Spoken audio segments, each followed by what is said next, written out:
Hello, I'm Joyce Woodworth. Welcome to the Spirit of Winona.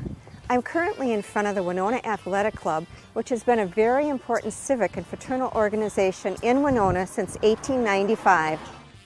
At that time, Winona was a bustling river town. 8 young men of European descent, possibly yearning for their European traditions, decided to begin a men's social athletic club. They began in a summer kitchen on Mankato and 2nd Streets with 8 cents in their treasury. They met here for several years, and in 1900 they established new quarters on the corner of High Forest and 7th Streets, where the playground for Washington Kosciuszko School now stands. They grew to 25 members and started having organized meetings and taking minutes. One of the motions passed at this time was that all slang in the clubroom be cut out. By 1915, the Winona Athletic Club had 45 members and $205 in their treasury. They changed their constitution so that members who married could remain in the club. However, only unmarried men could join. They were quite a handsome, well-dressed group of men, primarily of Polish and German descent, with names we still hear today. For instance, the men in the third row: Adam Zawicki, William von Droschek, Felix Paulbecki, John Osowski, Paul Negbrew, Theodore Lipinski, Max Kulis, Henry Kuklinski, Louis Stever, Al Brom, Walter Osowski, Michael Lipinski, Frank Eichmann, and Stanley Wiechek. They were a very active group during this time, holding many dances for Winona's growing population and contributing the profits to various benefit funds.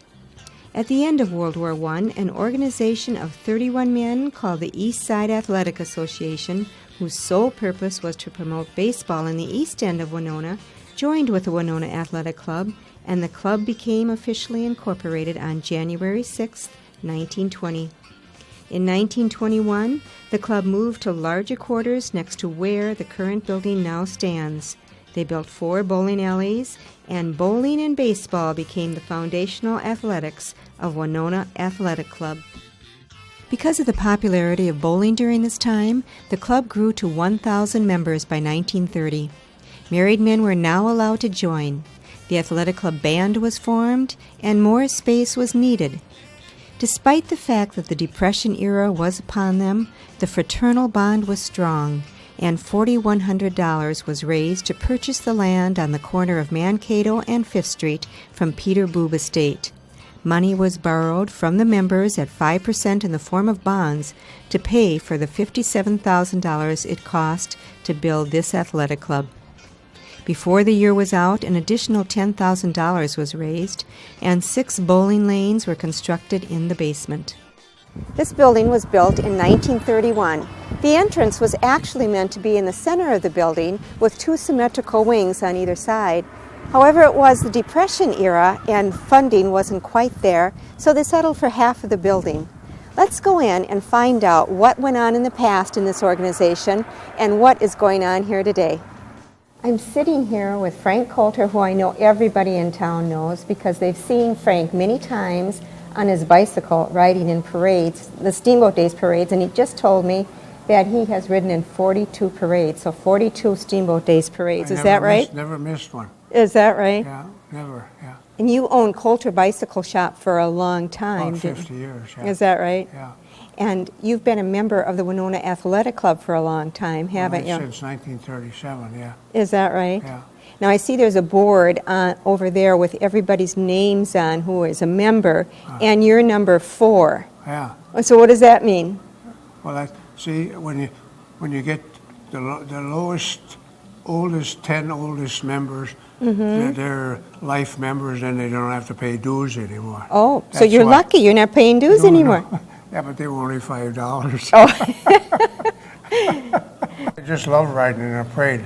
That's why when I started that first year, I didn't realize I was going to, but it was so much fun the first year that I thought, boy, I just got to go in every one. We used to come here and then we used to play the slot machines, but that was, I don't know, that was in the 30s, I think, somewhere in there. And then we used to go to a lot of functions, like I said, whenever they had dinners or something, or they had and dances or whatever they had. We usually used to attend to those, and we had a lot of fun. Yeah, the parties were always very nice, lots of fun, and and I knew just about everybody here, so it really was fun to come. I used to play cards here. We used to play Shaskov and gin, and I guess that's about it. Mostly Shaskov we used to play. Yeah, I bowled for about 20 years on a Nash clothing store, and then we had a lot of good friends. And then every time we'd get through bowling, then we'd come up here and have a drink or something or whatever.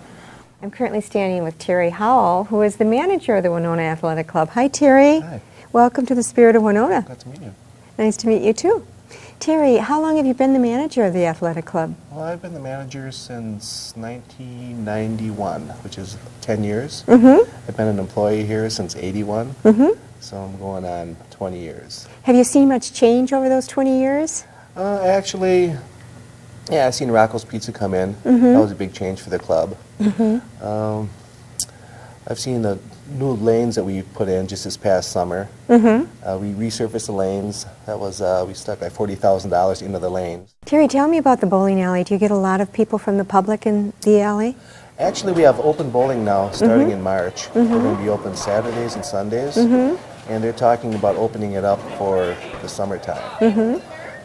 They also do no-tap tournaments, for the public. If any person wants to come down and rent the club out, the bowling lanes, they can do that. Oh, this would be a really fun place for a party. Yeah, it is. And birthday parties. If we rent it out for if kids want to have birthday parties and stuff like that. Great. Do you have tournaments here as well? Actually, we had the Women's City Bowling Tournament here. That was in February. Now, bowling has been a big part of Winona Athletic Club since the onset of the club. Is that right? Yeah. Actually, they had the pin setters, the men that used to work behind the alleys that used to set them by hand. And that was back, I'd say like in the 40s. And we just got modernization lanes back like in, I want to say in 70, 71. But oh, it would be a nice idea to still have the pin setters. I wonder what they made in a day when they were working here. Do you have any idea? Yeah, I want to say that at that time they made 5 cents a game. Yeah, I used to hear all the old timers used to say that they used to set pins back a long time ago. Now the grandkids of the members, of the bowlers, they're all coming in and they're starting to fill their shoes. Could you give us a little tour of the place? Sure. Okay. Terry, tell me what this little unique room was used for. Yeah, one time the shower room was used for the members. They used to come in on a Saturday, Sunday morning. It was a ritual for these guys. They used to come down. They used to go upstairs. They used to get a towel and a hunk of soap for a quarter, and they'd come down here and use the shower room. I mean, a lot of these older members, that was a ritual. Every Saturday they used to come in, and I think it was just an excuse to get out and maybe have a few drinks or something. But so that was their workout. They'd have a few drinks, then come down and take a shower. Yeah. Okay, what's it used for now? Actually, right now we're just using it for storage for like our bowling balls and stuff since we... The heyday of the club was in the 30s, 40s, and 50s. Baseball became one of the main focuses during this time. John Michalowski, who played for the Polish National Alliance, later to become the Winona Chiefs, sponsored by the Winona Athletic Club, tells us a story about one of the big games. I remember the biggest game we had was against Rochester, and there were 5,000 people in that little ballpark. They were strung around the outfield and pests, and both of the pitchers were cheating. Both pitchers. Is that right? Yeah, and I wasn't aware of that. Well, nobody was, but there were some old timers, and both of these teams, they realized that's what was going on. So the manager of the Rochester team went out to the mound, and our guy, put some sandpaper down his belt. And then when he straightened up his shirt, the thing came out and fell on the ground. So he got caught. He got caught. And the Rochester's pitcher was using spitballs, what is called spitballs. Is that right? Yeah. They came in like a balloon, and still you couldn't hit them. It's a very interesting game. Were you playing in that game? Yes, I was playing first base for our team. John also tells us about the spirit of the club back in the 40s and 50s. There were at least 1,500 members here. And everybody came here. It seemed to be a focal point for all kinds of activities, including athletics, politics, or whatever. There were people from every phase of life, from doctors and lawyers down to ditch diggers and everybody in between. And there was a lot of camaraderie. It was unbelievable the way people were so happy. And it's partly because of the war. Many people centered their social life at the club during this time. The Bells and Bows Square Dance Club was sponsored by the club. Parties and dances were frequent. Margie Velker exemplifies the spirit here then, surrounded by her friends.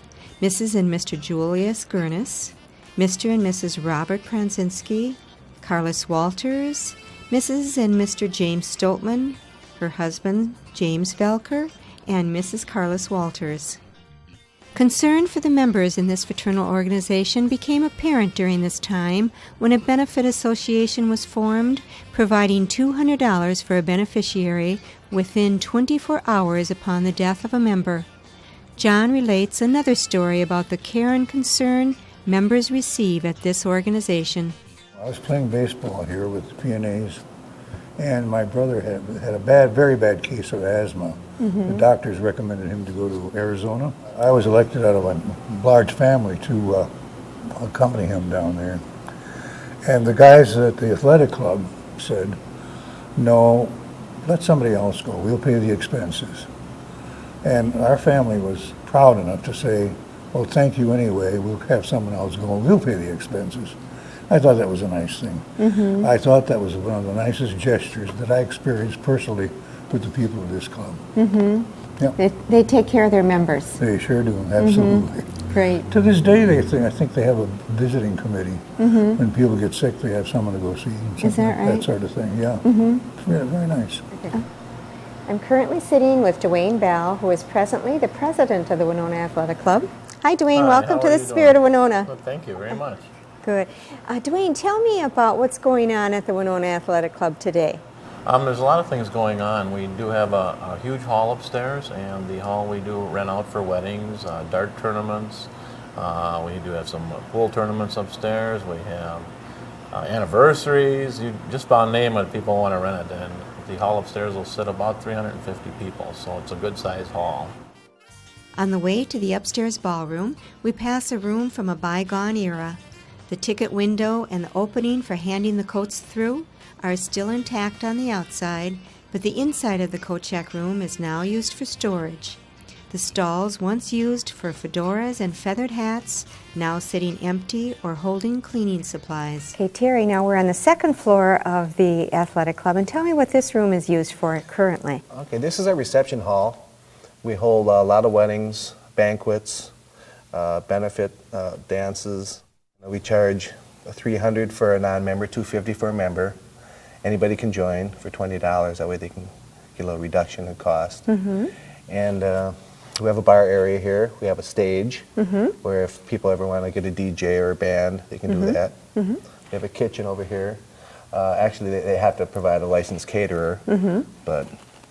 Okay, now I know this room, there was some fire damage in this room at one time. Can you tell us about that? Yeah, actually, right in the middle of the room here, back in 1953, they had a bad fire. The fire started in a cloakroom in the floor below, either by a cigarette or oily rags. A duck hunter was passing by the building at 4 a.m. on October 23, 1954, and noticed a small flame in one of the windows facing Mankato Avenue. The club sustained $31,000 damage. The bar was reopened that afternoon, and the fire damage was repaired in 6 months. The bar below the ballroom is the hub of the athletic club. It still has its 50s look motif. Notice the rounded bar with the red crushed velvet bar stools and the rounded soffit over the bar. The angled dividers between the square block windows, all a part of 50s era decorating. The comfortable atmosphere invites one and all to socialize and relax. Pool tables, music, TVs, and Rocco's Pizza all add to the fun of the cozy ambiance. Okay, what about Rocco's Pizza? I know they make pizzas here now. Can the public come in and have pizzas here? Yes, they can. Rocco's rents a space from us, and with the rent we include a space at the bar for his customers, and they sit and have their pizza and pop and beer, and They help us and we help them, so it's a great working relationship between both of us. Dwayne tells us about the special activities provided for the current 400 members and their families. The members get, during the Christmas time, of course, we do have free Tom and Jerry's and things at the bar. We do put on a Christmas party for them, a New Year's Eve party for them, and we have a big picnic that we have for all the members during the summer, and that's all free to all members. Now, I know this is also a civic organization that contributes a lot to the community. Tell me about that. How do you contribute to the community? We are certified by the state of Minnesota. We have a gambling license here, and we do sell pull tabs. We have our own gambling manager, which is Tom Bell, which happens to be my brother, and he takes care of all the gambling. And with the gambling proceeds, we are then able to donate different sums of money to different groups. And what they do is every month we have a membership meeting, and the meeting is open to any card-carrying member that can come in, and they're free to sit in, listen, and participate. And then what will happen is, say if I wanted to donate $100 or something to, like, say, the Hockey Association, I get a letter from them, and they certify that they are a nonprofit organization, and the board then votes on it, and they get the money. Anywhere between $3,000 and $5,000 we'll give away every month. Wow. So it's How quite much a per year do you contribution. generally generate from the pull tabs? It's been varying, anywhere from right around $50,000 to $75,000, which is quite a bit for a place on this size. Yeah, and it's great that you just give it all back to the community then, A right? lot of things that we donate to is the Park Recreation Board here in Winona. We buy a lot of T-shirts, a lot of uniforms, balls, bats. We donate to scholarship programs in Winona, both men and women. We donate to, you name it, we about donate to it. The Winona Athletic Club has sustained itself as a viable athletic organization throughout the 20th century. However, the word athletic only indicates a small part of the meaning of this club. Comradeship, fraternity, and giving are the true essence of this organization. Terry, tell me what you like about being the manager of this club. Actually, I really enjoy working with the people that I work with. I enjoy conversing with the people, talking with the people. You meet a lot of different people here, and I really enjoy it. That's basically it. You know, I just enjoy being a bartender. I enjoy being the manager of this organization, and Sure, you're one of those bartenders you'd like to kind of pour your heart out to, I think. yeah. Well, thank you so much Okay. for a great tour. Thank you. This has been Joyce Woodworth at the Winona Athletic Club. Thank you for joining me. Please join me again on the next show. Till then, enjoy the Spirit of Winona.